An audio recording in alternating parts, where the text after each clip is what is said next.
Hello, my name is John William. This is Podcast X, and this is the first and maybe only episode of Podcast X. Just a few details about why I am making this podcast. Well, because it's pandemic, and I feel like I haven't done anything since graduating other than go to work. So I thought I might as well start a mini project. Whether this gets big or gets far, I don't really care, to be honest. It's just a bit of fun. Majority of this podcast will be done with myself and potentially some of my friends if they are interested. Um, the main idea came about when me and my friends we used to go to Weatherspoons on Mondays, and we used to talk and talk and talk about common issues, global issues, or just yammer on about nothing. And we kind of miss it, so I've decided to make a podcast about it. So that's pretty much it. Today we will be talking about the future and whether the future is something that we are looking forward to or we are afraid of, or what the future has in stock for us today.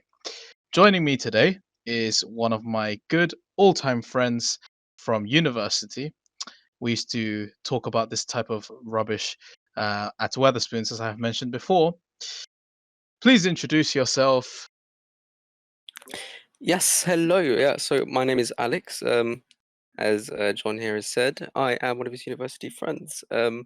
So my background, I guess, would be in politics. So I spent about my entire university time with the Conservative Party.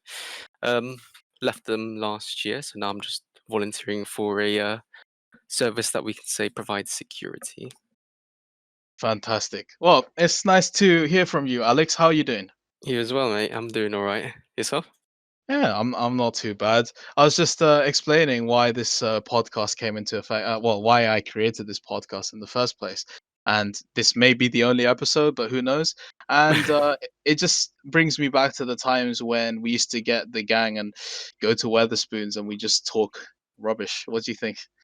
Yeah, pretty much. I mean, to be honest, those were one of the highlights of university. I would say just I think it was a good way to get to know each other as well, each other's values and whatever we stand for, I guess. It was a fantastic time. I actually saw one of my other friends has created a similar podcast. But Oh yeah. her main gimmick is that she has a beverage on the side. I was thinking Is that right? that if we were to get the gang back together and do a podcast together, that we should bring our trademark alcoholic drink. But then, yeah, I want to keep it as as clean as possible. But Yeah, I don't know how alcohol might affect that entire thing. who knows? Maybe some smart ideas might come. Um, but yeah. So today, what I just aim to talk about is the future. Most well, the title I have for this pilot episode is whether the future is bright or dark, or is it so black and white, or is it like is it binary? Does it have to be bright or dark? And I just want to get your thoughts first before we ask any questions. Like, what does the future mean to you, and what are you what do you think? What do you think about the future? Well, I mean, I suppose the first thing to establish when tackling this question is the scope of the future and what are we talking about exactly? Because we can talk about my future. Are we talking about the world's future? You know, the future of technology, the UK, what? Um, So, but I mean, I guess we're going to be tackling all of those in this podcast anyway. But if I were to just quickly say what I'm, the first thing that pops up into my mind, I would say that this particular decade until 2030 is going to be a particularly tumultuous decade. I'm going to say. Do you reckon? Yeah, definitely, because you know we've got. I'd suggest two main things that pops up in my head. Like a lot of countries have made a lot of climate commitments that they said they were going to do by 2025, by 2030. So that's going to have a lots of changes in society. I'm going to say whether they're good or bad. Who knows how they implement it? That's to be seen. But another thing as well is politics. Particularly is going to be quite an interesting decade for this year because I mean, even now with COVID, right, we can see how China's really starting to exert their influence around key places like Africa, because eventually Hmm. Africa is going to become one of those economic powerhouses in the world, and the EU is not giving vaccines out to anybody, whereas China's stepping in. So that's going to be quite interesting to see how that develops.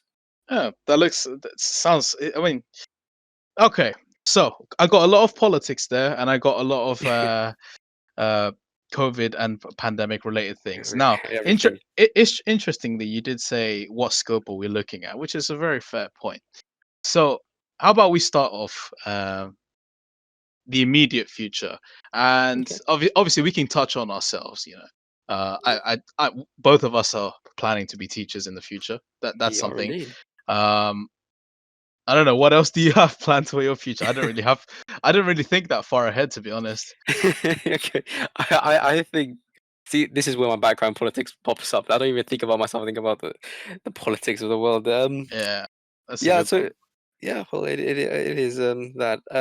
So, if talking about myself, then I don't know. I mean, I am excited to start the training in September because I mean, It's a long way away.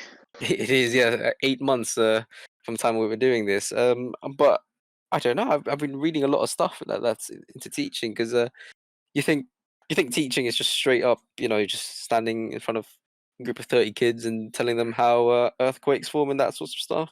But Hmm. there's actually so much theory behind teaching and what sort of practices you put into it. It's really interesting me. Yeah, I actually I've been doing a bit of that as well since well I passed my interview, so hopefully by the time that I release this I will be accepted in. But when during the interview one thing they said was your human knowledge is probably fantastic. Yes, and I agreed to that. I said yes, of course, because I did human geography. It's fantastic. Then they said, "What do you think about your physical geography?"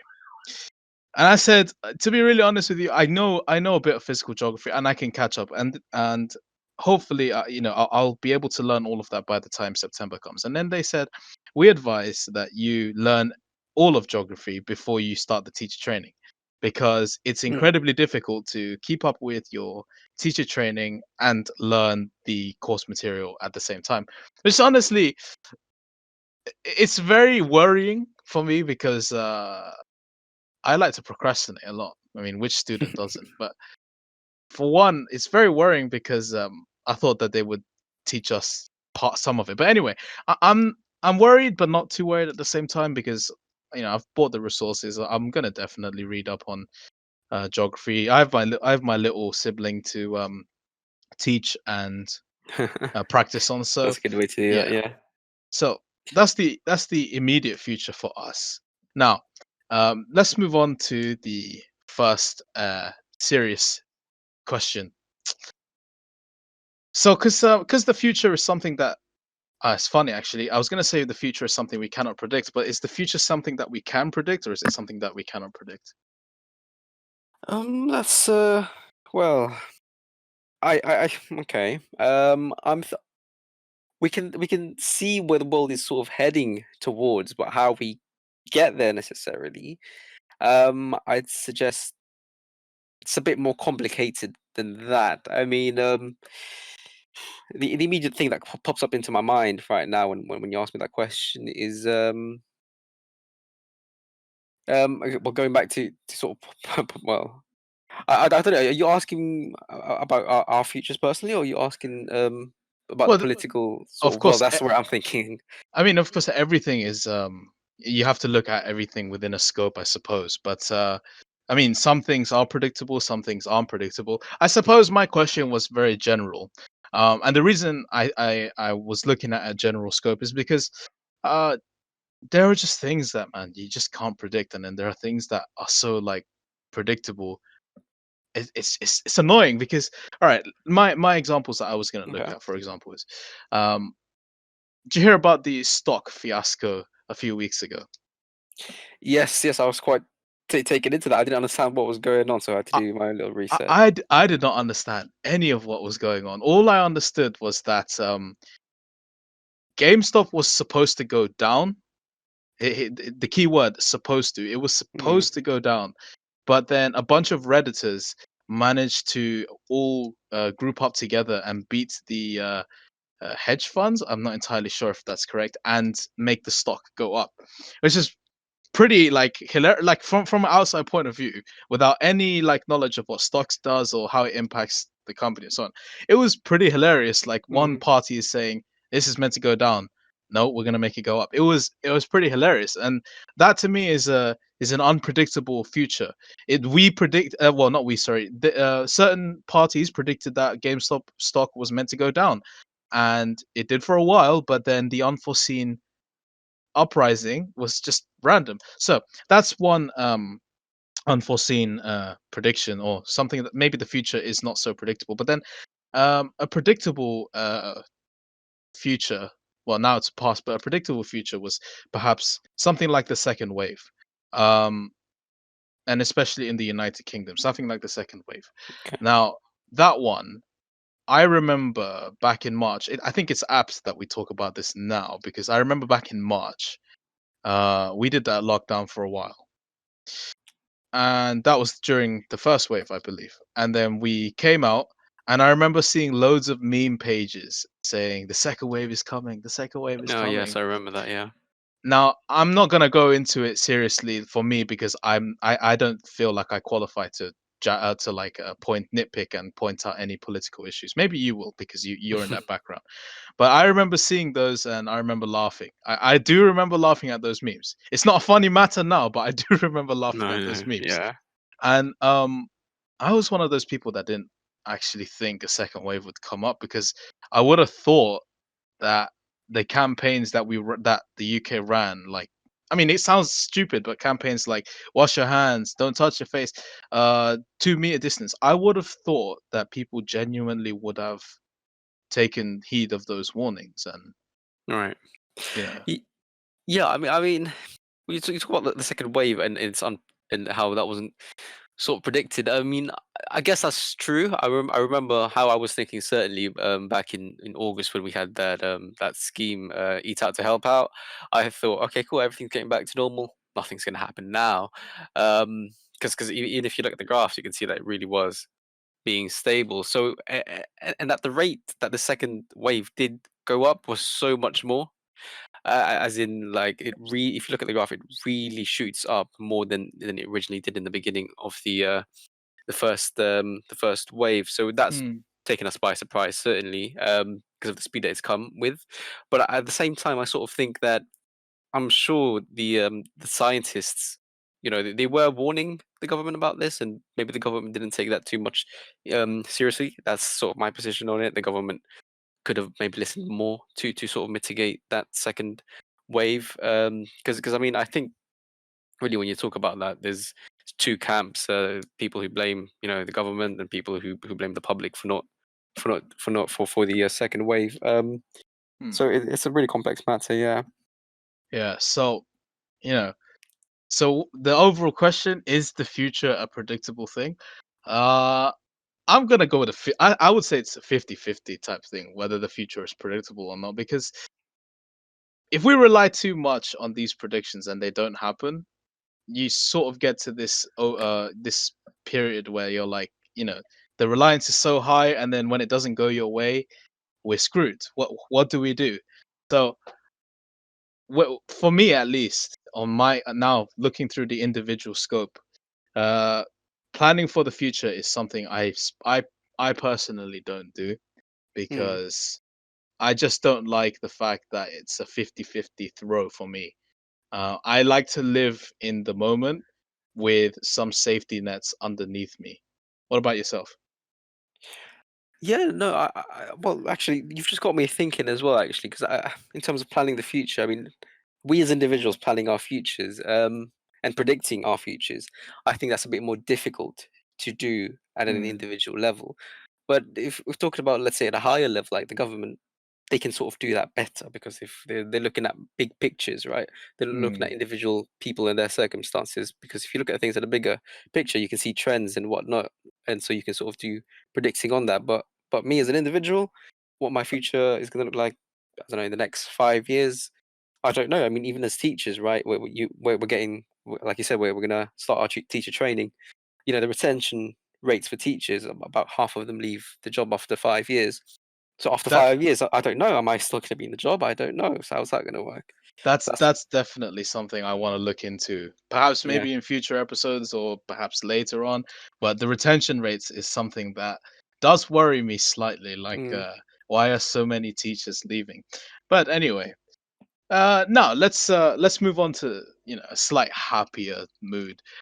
Is there anything that you're looking forward to in the future? Um. Now, this can be in any scope. It can be on your own personal scope. As I said, we're looking forward to be teachers. But is there anything that you're looking forward to on a grander scope, on the grandest scope, whatever scope you want to look through it?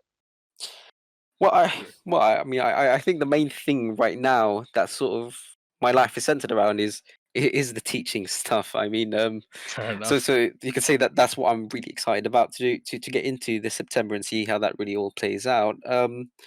So that's one thing. Another, if we move up a scale upwards again, I guess, because really this sort of politics stuff really gets to my identity. It really is my identity. I spent 3 years of my life in politics, just analyzing everything with that sort of mindset. So something I'm excited about in terms of politics would be just the entire Eastern Bloc is a bit of a mess right now in terms of Europe. So you've got that Russia poisoning Navalny a couple of weeks ago, and obviously he's been imprisoned. So I'm excited to see how that plays out because there's lots of protests. Yep. I'm sort of hoping that Russia has a little Ukrainian style revolution. Maybe I don't know if that's probably very far fetched, but I just want to see how that develops with Russia because if Russia, somehow gets rid of Putin, then that's going to be so much more excitement for the political world, right? And so that's Oof. really steering up my imaginations. That I cannot imagine a Russia without Putin. Mm, Um, it's just wow. Because that's it's been like that for so long. I really do wonder what it's gonna be like. Putin was a serious superpower um throughout mm, our lifetime, and if Putin miraculously loses his presidency, my lord. Well, there are according to the Guardian. Now, this news article was published more than 1 month ago, Friday, the mm. 1st of January, and it's titled "Big Events Due in 2021." Now, Okay. according to the Guardian, there are 13 elections scheduled this year, not just the UK, but scheduled entirely throughout this year. Okay. So it is always a good year. I reckon this is a good year for um, maybe democracy. You could say it's a good year for democracy because Okay.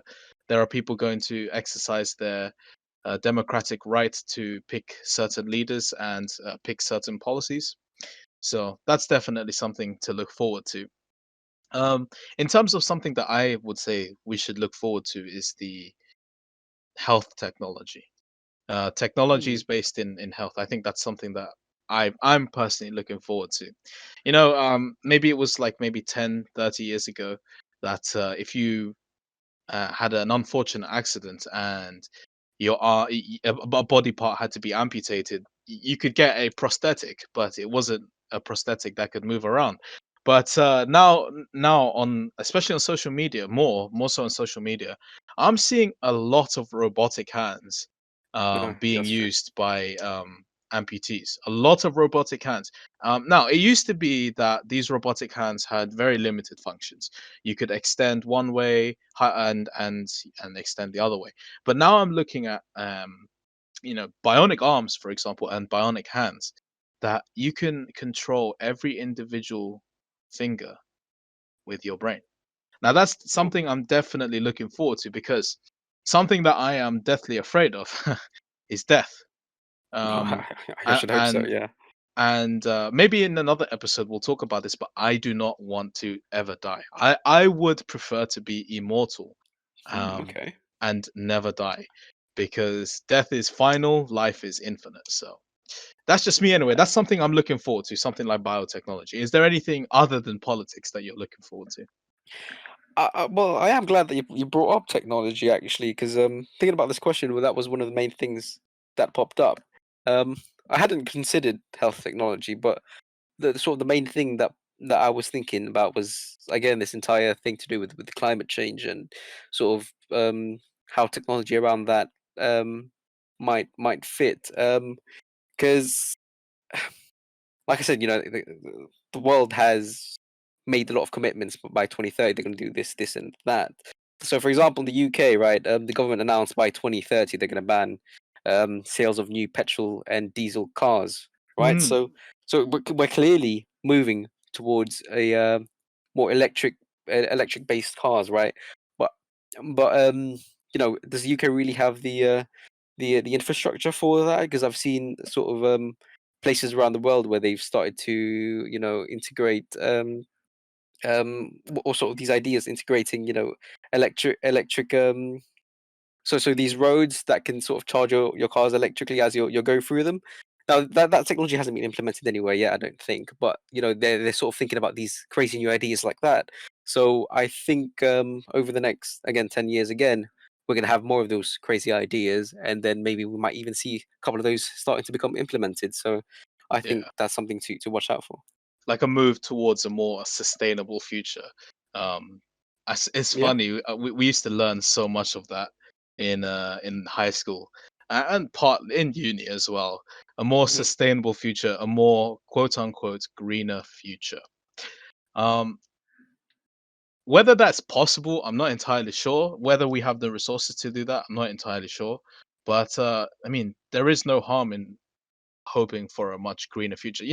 Something that I actually, in terms of relating to the environmental point that you made, something that I actually looked up on today, although it's been on my mind for quite a while, is the pandemic's environment on the pandemic's impact on the environment, and I saw loads of Twitter posts and Instagram pictures on the effects that the pandemic has had, and one of these pictures is the clear waters in Venice, um, due to Yeah. lockdown and less pollution. That's definitely a more happier, unforeseen effect of the pandemic. I do hope we get to teach. What do you think about that?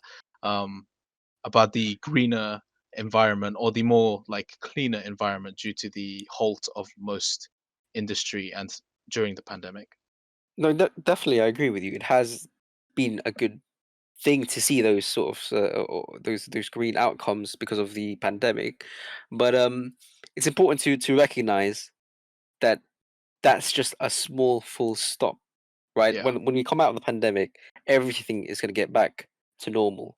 Um, our emissions are going to go up again. Everything's going to Mm, be restored. That lake you were talking about, that's not going to be. Was it blue? You said it's going to be unclear again once more. Because I remember reading an article on the Economist that was specifically talking about this. How after the first wave, the emissions were already starting to go back to their pre first wave sort of levels. mm, So okay. and it happened quite quickly because obviously the first wave um, that was quite quick, and then I don't know, everything's just really quite quick when those emissions start to go back up again. So it's clearly not going to be a permanent Temporary. thing Yeah. exactly. So people still, or we all still need to really think about the future in terms of that. I agree. It's nice to see, but I do agree that it's definitely a temporary uh, circumstance of the pandemic. I do hope that you know, when now that we see all of these environments so clean and so fresh, I do hope that more people do see those and do see that it took the entire world to sort of halt just for that to happen, and more change happens. Okay, Yeah. Well, now I do just want to add something quickly though. go ahead, go ahead. So conversely, you could also say that the pandemic might have a negative impact on the environment. Um, because there's this sort of I read this idea that after the pandemic, because during the pandemic we're encouraged not to go and take public transport, right? Okay. So a lot of those people that were taking public transport were starting to use their cars more now. Um, Oh, okay. yes, Carry on. to avoid that, um, because there's also less traffic, right? So those people that were taking transport, they're using the cars. So what's going to happen after the pandemic, right? Everybody's going to be cramping back into those trains underground, and I think we've all adopted the mindset now that I don't want to be near anybody. So I think people are going to continue with that mindset going forwards, and they're going to get back into their cars. So that's why I think it's still. That's why I think it's more important to really get to those commitments of getting rid of diesel and petrol cars and move to electric. So that's one thing to think about as well. I think that's a pretty good idea. I don't know where you read it from, because you said you got it from somewhere, or maybe Yeah, if it's your own conceived idea. That it's actually a pretty interesting idea, and the point that you said about that, we as humans, we are now getting this idea of, I don't really want to be close to anyone. mm, I actually agree with that point, and it's a very interesting um thing to think about, because I don't know about you, but my Asian background and my love for Asian culture, I already had that idea anyway. Keep a certain distance away from others. mm. I wore masks before it was something that needed to be worn, Yeah, I remember and those times. Yeah. yeah, and loads of people saw me as a weirdo. Not anymore, but now now that people have to do those things, what's going to happen when we come out of pandemic? Are those things going to become a normal thing, or are they going to become like a special circumstance thing? The public transport, are people going to be wanting to use public transport because they don't want to cram into each other?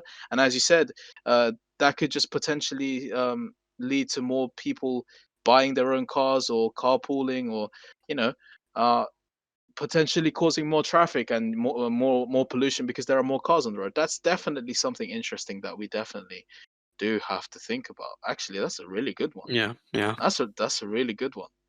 Um, but I think I think it's got to be said that that's, as far as I know, that sounds like a UK problem, not a world problem, because much of Asia has had to deal with pandemics before. Um, Okay. the main country that comes to mind, no, well, countries that come to mind are China and Japan, and they've been wearing masks for a while now. They've been practicing safe distances for a while now. It's very clean. Uh, high. The fact that it's very clean alone just reduces the chances of spreading, or the severity Mm, of diseases. So that whole it sounds like a UK issue of not wanting to go on public transport after the pandemic is over, etc. But you okay. know, Interesting uh, point. Yeah. the pandemic. I read somewhere that the pandemic is not going to be over for a while, and not in the terms that we're not going to be able to go out freely for a while. Like that the coronavirus is going to stick around for a while. Have you heard any of this, or do you know anything about this? Yeah, I've heard that. Well, actually, I've heard that sort of really more around the people who have maybe downplayed coronavirus a little bit more than other people because they say we might as well just accept it, stop lockdown, let's go out and mingle about because this is here to stay. But I haven't actually read maybe the science around that, but I mean, I really hope it's not going to stay here just like the flu, because that's going to be a yearly seasonal sort of thing, and that's just going to cause headaches. Because I don't know, that's something I'd have to think about more. So, from what I've read a few things and I've watched a few things, and the main source that, well, not the main source, but the place I got this information from was from a TikToker. Now, his name is Dr. Karanara. I can't pronounce his name, so if I said that wrong, excuse me. Now, one of his points, he's a lecturer at the University of London, I believe, and he is a doctor. His point was that the vaccine will not stop COVID-19, and it will not make it disappear. But that was never the original goal. the original goal was never to make COVID-19 disappear, but it was to make it into the next common flu. Now, if we know the common flu just you know it sidelines us for up to a week maybe, and then life will return back to normal, no deaths. That's my interpretation anyway. Um, what do you think? I mean, there certainly have been a lot of comparisons with COVID and the flu, but I don't think we should adopt the mindset that we should accept it as the new flu, Hmm. because I mean, if you dig down, it does have a higher mortality rate than the flu. Um, well, maybe if a couple of years time, maybe if it does stay as the flu, of course, we might deal with it better and maybe downgrade it to the way we deal with the flu in terms that not a lot of people are dying anymore because Okay. of how we've developed our understanding of COVID. But again, I don't think we should accept COVID as the new flu because ideally we want to be getting rid of these or eradicate them or excuse me, eradicating them completely from existence is what I think the goal should be. Okay. All right. Fair points. Fair points. Now, moving away from COVID, because that honestly, COVID's a very very interesting topic, and I do feel like we should definitely talk about it one time, um, like Yeah. fully delve into it. Um, but since this is a future episode, um, we're here to talk about the future. Now, in the past, funny that I just say that. Now I'm going to talk about the past. In the past, there have been many renditions of what the future is going to look like. Not entire. I didn't grow up with this, so I only looked at clips. But the Jetsons, for example, um, we live in space, hovercrafts everywhere, bubbles, fantastic. The Hunger Games, we live in districts. Politics rules at District 1, and everyone below just feeds into District 1. Cyberpunk. Now that one. uh, Oops, I John, yeah, disconnected. Where yeah, did I leave off from? cyberpunk. Oh, Cyberpunk 2077. Now that's an interesting one. That's more in my lifetime should that type of stuff happen. But my point is that the futures are always painted differently. Um, back in maybe 40, 30 years ago, before I was born, older people would have thought that we would have colonized space by now. uh Maybe we would have hover technology, etc. Now I feel like, at least me, I'm getting to that point where I ask, what is going to happen in the future? Is there going to be really radical change, or is it just going to look like now with a few minor changes? And when I mean minor, if you take a look at a picture between 1990 and 2021, what are the main differences? For me, Okay. the main differences are like, now if we just look at the environment, the urban environment, and what people are holding, what people are doing, um, the main differences for me is that there's more wider variety of retail. That's one. People are holding smartphones. That's two. People are holding they have different technology that we didn't have back then. That's three, maybe. And the cars look different. But other than that, was there anything different, like radically different? When I mean radically, like wow, change? Not really. I mean, maybe you can argue the phone is different because I mean, we grew up with the phone, so we don't see it as something that is radical. But um, do we expect radical change in the future, or do we expect the future just to look like now with upgraded technology? What do you think? I think that is a good point.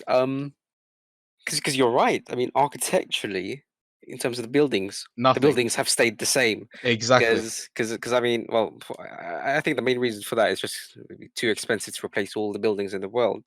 Um, but yeah, I think really the main differences that we're going to see is how people look, what people are holding, what they have, rather than the world environmentally. So, for example, just a couple of days ago, I was sort of studying the Nepal earthquake that happened in 2015, just as part of my sort of revision around geography, and the videos I was looking at, the Nepali people, they look they look just like us here in London in terms of what they were wearing, in terms of the technology that they had. but their houses look like um, you know, severely underdeveloped. So Okay. I think, yeah, like what I was saying is people are going to look different, but Hmm. the architecture and the environment is going to stay the same. Okay. Yeah, that's where I'm gonna I mean, say. I personally believe the only radical change that we will be able to see in the future are aliens. I If don't we know do, about that. if we do not see aliens, the future hasn't changed for me. I'm gonna save this podcast because eventually if this podcast doesn't take off, it's fine. I'm doing this for fun, but I'm gonna save it. I'm gonna look at it, or sorry, listen to it in about 50 years. God willing, I live Okay. that long, or science willing, I live that long. And it's gonna be 2077. So, well, no, well, near that time. And if we have not seen aliens, nothing has changed because now, um, I'm not gonna go as far to say that technology cannot like develop further. No, fine, technology can develop further, but that's to be expected. We are breaching the limits of what technology can do every day and creating new limits. Fantastic, but at a certain point, that's not really radical change. Um, I suppose what I'm looking for in radical changes, like for example, aliens is one of them. Um, if we could, if you know the Google Glass, the these eyeglasses that you could wear that project images to you. That came out years I ago, didn't reckon that will yeah, but it came out years ago, but it's not something that's used commonly. it? Mm. So that's why I don't really see that as a radical change. But if that was commonly used, that's a radical change. Um, Now in an anime, Sword Art Online, the virtual MMO comes out, and it's where you submerge yourself by using a helmet and going into another world. Now, if stuff like that is possible, I would say the future has radically changed. Stuff like that isn't possible because you cannot just put someone into a coma and transport them into another world yet. But if that were to be possible, I would say that's radical change. If we had flying cars, and which we do, but if they become common use, I would say that's radical change. But if in 50 years we still have cars on the road, and dare I say, if we still have fossil fuel orientated cars, I'm gonna be so angry at the Mm. future. I'm gonna be so angry at the future because Definitely. nothing has changed. But that's what I mean with radical change, anyway. Okay, well, I think you've talked about a lot of stuff there from aliens actually. Well, I suppose if you okay, if we look at the future in terms of the space sort of outlook, there is that sort of theory. I can't remember what it's called about how civilizations progress over the billions of years, or hundreds of thousands of years. Sorry, I should say. You know, Okay. so we're sort of at the bottom. So there's 5 levels. We're at sort of the bottom level.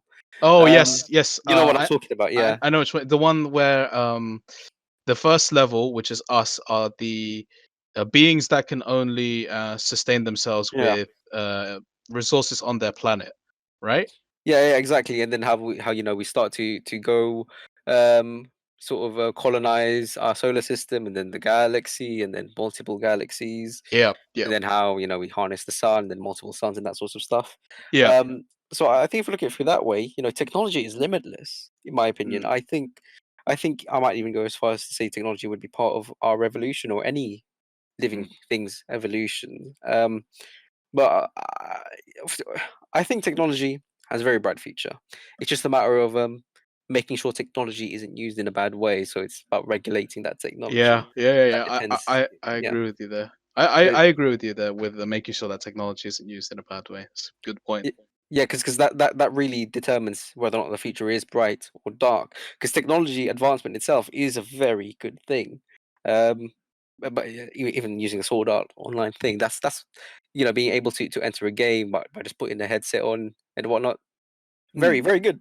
That's Yeah, that's but the thing is, the reason why I personally want like that technology to exist is because now if you haven't seen it, this is a spoiler, a warning. Um, in the third season, or I think no, in the second season, they Hmm. actually used that technology to aid bedbound patients Oh, I haven't watched that. and transport them into a world where they can move, they can feel. It won't be like real life, but you might not even know it's real life, and you'll be able to move around, run, have fun, interact with others rather than being bedbound. Now, that's something that when I saw the anime do that, I was incredibly interested in that actually happening in real life. Now, whether we're close to that, I'm not entirely sure because the only information that I know is that Elon Musk has managed to, I believe, put chips into monkeys, and they're able to do some sort of activity with their minds. But that's as far as I personally know. That could be wrong. After all, I saw it on Reddit. Reddit is full of a lot of misinformation, so there is that. Um, Yeah, yeah. now, I knew that go Elon ahead. Musk was gonna was gonna be talked about at some point. We're talking about the future because I mean, just to bring credit to that guy. That guy is doing a lot of things in terms of space exploration. So I think Elon Musk is gonna play a massive role in the years to come as well in terms of how our future develops. Just to put that in there.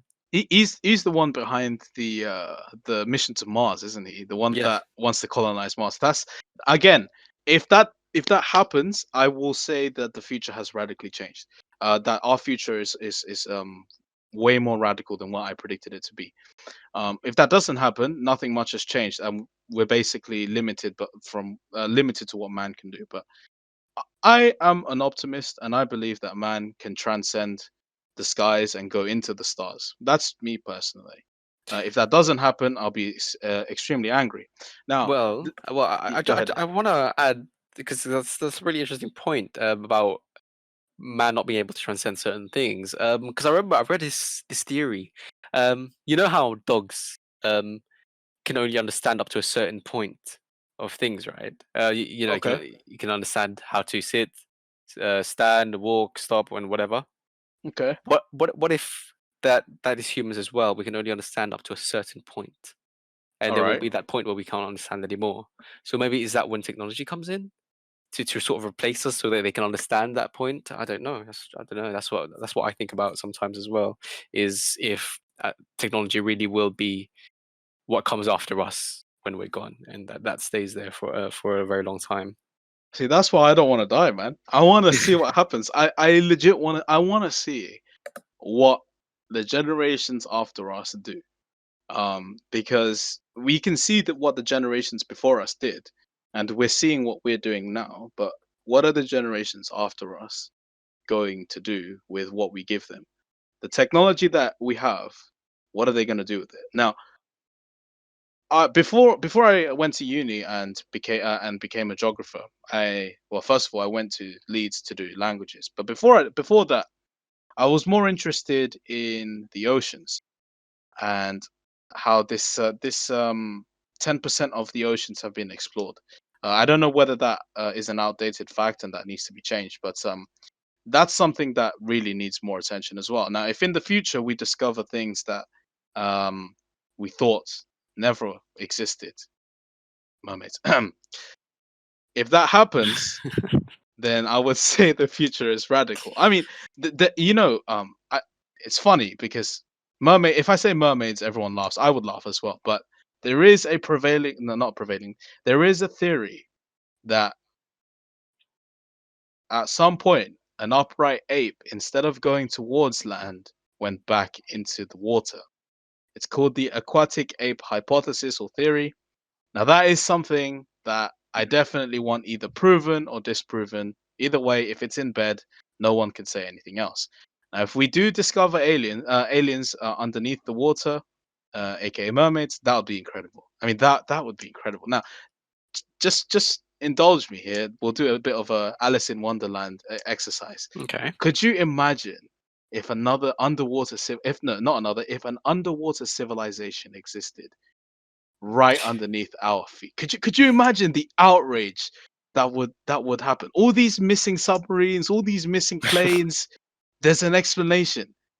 Well, I'm about to destroy your dreams, Could you and imagine? maybe no, because well, the seafloor has been mapped, Oh yeah, no, Um, I know that, but explored, like the sea explored in okay. its entirety. I mean, if Y- there the- was a civilization, there would be sort of buildings about that should surely have been mapped by the mapping that's happened, but we haven't seen any of that, so I don't think that we might be able to see. Maybe in the past, maybe that underneath all of that sediment underneath the earth, mm. maybe there might be something. I don't know, but What I if don't. they're sentient? What if they're sentient just like us, and they know that if they reveal themselves, they'll it will be screwed. A war of the worlds in on Earth. Oh my lord, that would be I think that's incredible. just very unlikely, but that did get me thinking about okay, there might be another ape-like species on the world, but in the future there is a theory that suggests that humanity will split into two distinct species. Oh yeah, what's the second species that we get to? Um, how I understand it is that there's going to be a sort of super species of human that are smart, blah blah blah, all that sorts of stuff. Okay, all right, carry on. Yeah, and then there'll be a sort of I don't want to say the term, but that's what they sort of call it. Is a sort of a more subspecies that are less intelligent and sort of and whatnot. Now I don't know. There was an explanation as to how that would happen, but I can't remember at this point. But that's very interesting to really Hmm. explore. Is I wonder if that does happen, if the humanity does split into two, how that's going to work. The Um, the only way I view that as even plausible or even happening is through genetic modification. okay. Um, expressing genes that would otherwise stay dormant. That's the only way I see that happening because, r- as we know it, as Charles Darwin said, he is the guy that said evolution, right? Yeah, he is the guy. Yeah, Hmm. I'm out here questioning my own knowledge.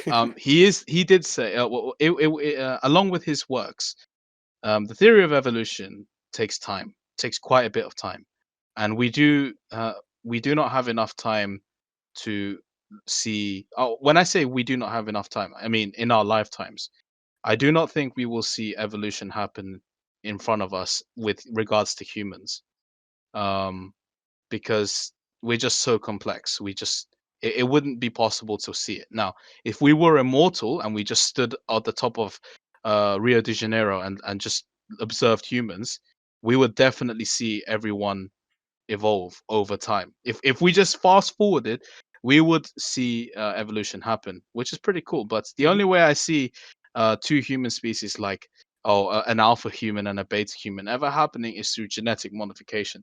And even then, in genetic modification, what traits are actually like good, if that's even a way, and what traits are bad. Now, quote it's important to quote good and quote bad, because what is good and what is bad is a whole nother um rabbit hole that we could go down. Definitely. But oh, the future would be definitely scary if you are born with certain skill sets and others aren't, intentionally anyway, not unintentionally, like what it is now.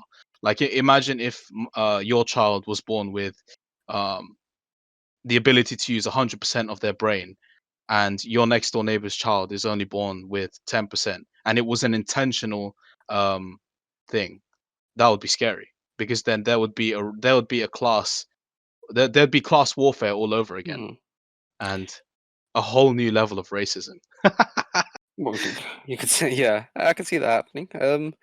But actually, you got me thinking about something. About genetic modification and right and wrong. Because Mm, really, you could say two things about that. If we do have the technology to make people smarter, and whatnot, you could argue that it's morally wrong not to do that because surely we should be trying to advance our civilization as much as possible. But okay, at the same time, you can say it's morally wrong because not everybody would have access to that technology. okay. Um, so it's really interesting. Do we want to regulate that, or do we not want to regulate that in the future when we do have? Because we definitely will have that the At, technology to do that. at least in my point of view, every human in this world has a defect, and that's what makes everyone special. Hmm. Everyone has a defect. Um, genetic modification sometimes can be seen as correcting a defect. Um, it's funny because, when you said if we have the technology to make people smarter, it's morally, some people may view it as morally right to do it. But what makes people believe that just because they're smarter they'll have a better life or they'll have a happier life, etc.? Um, it's, I don't know. To me, it reminds me of a kid with an ant farm and a magnifying glass, and they decide who gets a better life and who doesn't. Okay. What I would be up for genetic modification if it was a choice, not a requirement. Again, now that's a radical change. If in 50 years I listen back to this and I say, and genetic modification is something that is common, that's a radical change. And well, would I be happy? I'm not entirely sure, but hey, radical change. Um, I'd prefer radical change over minimal change anyway, because life's too boring if there's no minimal change. Yeah. Uh, That's uh, fair. um, and now another thing that I was going to say. Do you think this government, and I don't mean the conservative government or a Labour government, do you think our system of governments will stay? Will they be here forever? Um. Because Hmm. 100 years ago we had a government, but then 100 years before that we had uh, an absolute monarchy. I would say, not entirely sure if that's correct or not. Um, anyway, kings ruling over an area. Um, a few like 100 years ago in the 1900s, at the start of the 1900s, Vietnam was a French colony. 100 years today, Vietnam is Vietnam. Yeah. So, Okay. do you reckon, because we live in the UK, that we will still have the same government system, or maybe not the same, but a slightly updated one in the future, or do you think government will collapse? Now, this could be said for any country, but let's take it directly in the UK because we live in the UK. I think the biggest question here, then, therefore, is are we still going to have a king or queen in the future? Um, Oof. I think in terms of our system of governance, I think that is going to stay here for quite a while because I mean we did have a referendum back in 2010 asking if they wanted to have a more representative way of voting, and the public said no. That was the result of that referendum. So they preferred this first past the post system, Okay. where the person with the most votes becomes MP. Um, I think that's going to stay for a while. If we're going to have a king or a queen in the future, they have a lot of support at the moment, and Prince William does have a lot of particular support. So if until maybe he's gone, the future of the monarchy is secure in that way. I don't know how his children are gonna be able to impress the public. That's to be seen. So I think our system is going to be secure. However, that's got me thinking onto another point. I know you said to stick to the UK, but this is sort of actually in the UK. There's a debate about decentralization, right? About handing power back to the other four, excuse me, to the other three countries, so Wales, Scotland, and Northern Ireland. I think we're heading towards a direction where we are giving more powers to them as the years passes. I think that's going to continue. Um, However, as the UK goes towards decentralization, I think other parts of the world are going to go towards more centralization, and I'm thinking about Okay. the EU specifically. I think the EU at some point is going to be one federalized state at some point where it is just one country. I think that's going to happen. The UK, on the other hand, is going to give power more at the local level. So I think it's just really that debate of where should power lie, Okay. central government or a localized level. Okay. All right. Yeah, especially for N- Africa, that's the point. Now, on the subject of the EU, do Mhm. you now, through all the trouble that the UK went to get out of the EU, do you reckon one day they'll go back into the EU, or has the UK set a a chain of events where you'll start to see people leaving the EU? I think the two countries to watch out for, especially next year, is France. Pay particular attention to France because France is, of course, one of the two main powers in the EU. So two main Hmm. powers being Germany and France. But France is having an election next year, and the polls I've seen news outlets cover this as well. Is that Marine Le Pen, which is basically the equivalent of our Nigel Farage, she's polling at around 40 to 45%. Now, the Okay. previous election, a few years ago, France, the results were 37% to Marine Le Pen. So she's obviously moving up Yeah. quite a bit, and France does have quite a Eurosceptic population as well. So if France leaves, then I think that's going to set um, sort of a rolling stone of the EU's collapse, because Oh, France so is quite a major contributor. okay, so it wasn't the UK's. So if if the EU dissolves, it wasn't the UK's fault. It wasn't the UK's fault. It would be France's if they left because Yeah. they are a major power in the EU. Well, no, Or no, that's no, because that's that's not. the thing. Because like, so what I want to get to is, was the UK the domino that ultimately set off the dissolution of the EU, or will it be France? Because I've heard that as well. I've heard that if Le Pen manages to get voted in, or manages to convince France to leave, um, that could trigger the entire, like, everyone would just say, whoa, if France is leaving, they were the one who set it up. If France is leaving, why should we stay? Do I, you know what I'm trying to say? Like, yeah, no, I think it's not the UK still. I'm gonna say it's the second country to leave. So it's the okay, second big country to leave, because UK okay, leaving alone isn't going to do anything. If the UK stayed and France left, that's not really going to affect the EU enough okay, to collapse it. Or if Germany left and everybody stayed, that's not going to be enough. I think the second big country to leave, that's the one that's going to set okay. the future for the EU. All right. So you said France. Who else was the second? Is it just going to be Germany? You said pay Oh attention to no, no, two oh, sorry. countries. Yeah, I was thinking about Italy as well, Italy. because you know how in this country the young people want to stay in the EU and the old people want to leave. Mm-hmm. It's the opposite for Italy. The younger people want to leave the EU and the older people want to stay within it. So Okay. obviously, as the years pass, these younger people are going to get into the power. So Okay. it'll be interesting to see how sort of that politics develops in Italy. Because actually, Italy, the people in government in Italy right now, they did say they were going to put a referendum out in regards to whether to stay in the EU or not, but that referendum never happened. So maybe in the Okay. future they might have that. All right. Okay. That's interesting. I look forward to seeing what happens in the next, let's say, 2 years. If France doesn't leave, then let's see what Italy does. And if none of them leave, well, then we'll just live in this world. Okay. Now, before we finish off, I want to round off with a more light-hearted philosophical question. The children are the future. Okay. I don't agree. I don't agree. I'm very interested to see what you say. I just personally don't agree that the children are the future. Now, I had this discussion with my wife the other day, and my wife said, "Oh, that's a very obvious answer. Yes, they are, because the what we teach the children now will influence what they do when they grow up, and how they um, control the world, and what happens." I don't agree, because if you look at major world leaders are old. They're very old. The former President Trump, was 76, I believe. Biden is 70 what? 73? I'm not entirely sure. Let me just check that up. But Something like that. Yeah. Biden is 78. Okay. Okay. Oh, okay. Um, it's the old people that rule the countries now.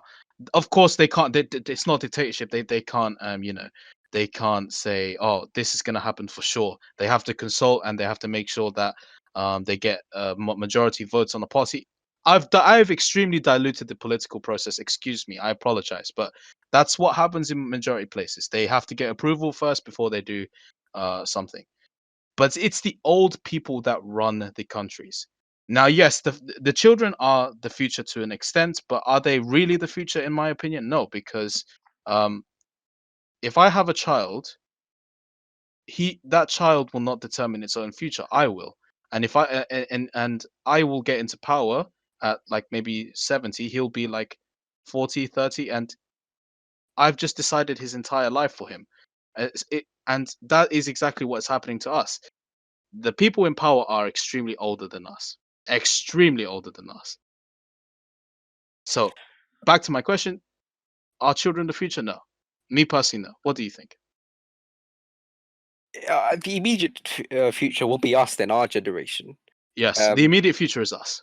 Yeah, exactly. So of course we're going to be influencing the politics of the future. I mean, I think it really just depends on the country. I mean, you're right. Yeah, a lot of our political leaders are older, but I think particularly in Western countries, the in other Western countries, leaders are maybe a bit younger. So David Cameron was the youngest prime minister after like good a few hundred years, But and how old was he though?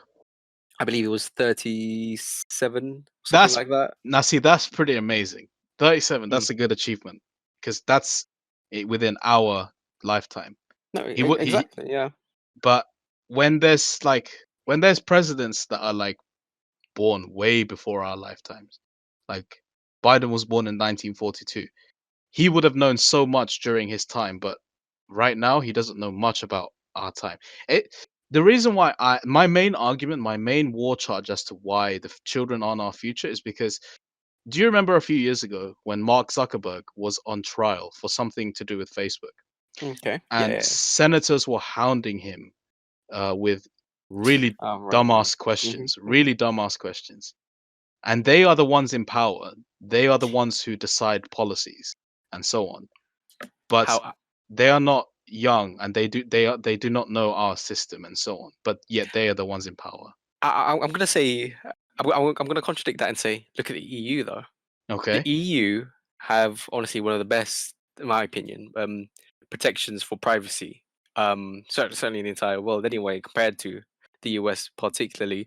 So I think the US is just honestly just so radically different to the rest of the world that It's they okay. just don't know what they're doing. But I think the EU really, really has its stuff more It's like an sorted out. outlier.